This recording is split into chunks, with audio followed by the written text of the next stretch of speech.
how to install IPA file on iPhone or Sideload Apps. Hey guys, welcome back to our channel. In today's video, I will show you on how you can go ahead and do this simple and quickly.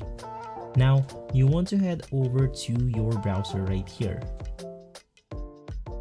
Once inside, you can just go ahead and search for IPA downloads. And from here, you want to navigate through this application called iOS Media. From here, you simply want to scroll down, navigate through the application that you want to download,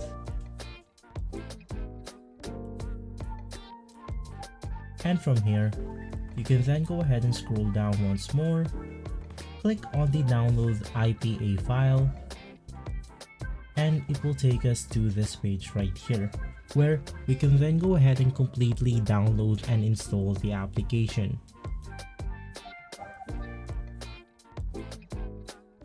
And so guys, if this video has been helpful for you, leave us a like and subscribe. I'll see you on the next one. Thank you.